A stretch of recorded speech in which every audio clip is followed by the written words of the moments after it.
Okay, I want to give you a few thoughts, my opinions on mindset in the mountains, and this is something you can apply to being in the great outdoors in general. But I'm going to use a few examples for being in the mountains, particularly in winter. And the first thing I want to talk about is basics. Professional sportsmen are a really good example of this. If you look at people like, go on YouTube and look at people like Roger Federer and his training. Look at the All Blacks, documentaries that have covered them.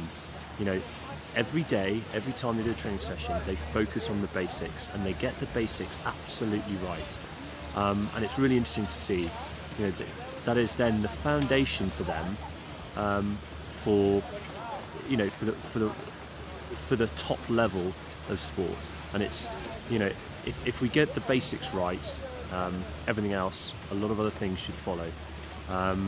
You know, if I use an example like in the mountains,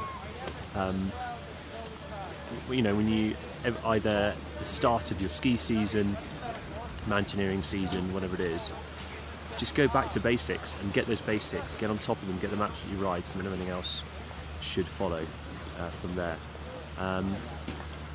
The next thing then is details, and looking and having an eye for the detail and knowing what details are important. Now, we probably all know people who we have worked for who think that every detail is important and getting right into the detail is really important, and that's not the case. You definitely need to have an eye for detail, and that's certainly something I aspire to, but it's knowing which details are important. So for example, out here in the mountains, looking at, when you're out and about and you're on a ski tour, looking out for maybe some of the red flags, avalanche red flags. Is there avalanche activity? If so, on which aspects, at what altitude, and so on. So you're starting to really read the detail. And this is linked to type 1 and 2 thinking. An excellent book you may well have heard of called Thinking Slow and Fast by Daniel Kahneman.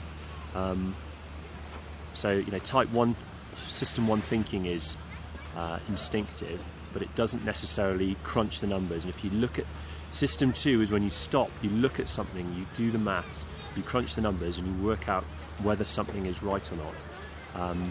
And really, we want to be doing a bit more type 2 thinking, looking at something. Is it right? What do I think about that? Rather than saying, yeah, that looks kind of about right. Yeah, we do have a gut about things, and that is important. You do need gut instinct, and you develop that over time. It comes with experience. But the type 2 thinking, where you stop and look at something and you really process it, that's really important. So getting into the detail. And then the final thing I want to talk about is a learning culture. And really, we want to learn rapidly from our own mistakes and the mistakes of others.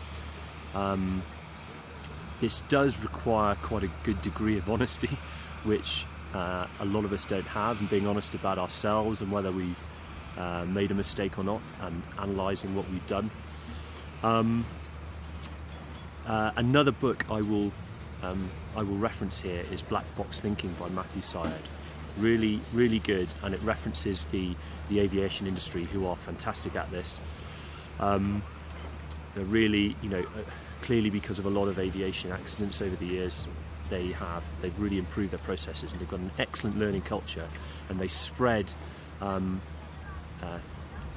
any accidents or anything they learn rapidly across the aviation industry really quickly. It also talks about David Beckham, who I'm a real fan of, and he's a good example of someone who has learnt from his own very small mistakes. You know, but he get to the point where he could do over 2,000 keepy uppies, and so things like that. His free kick taking, all that has come from practicing over and over again, but learning from small little mistakes. So, you know, again, something I apply when I'm out in the mountains. At the end of the day, if I'm doing a multi-day tour, at the end of the day, think, right, what went well, what didn't go well, and learn from that, so that the very next day you can you can put those things in practice. So those are just a few thoughts of mine, that, you know, some approaches and the mindset when we're out in the mountains or the great outdoors.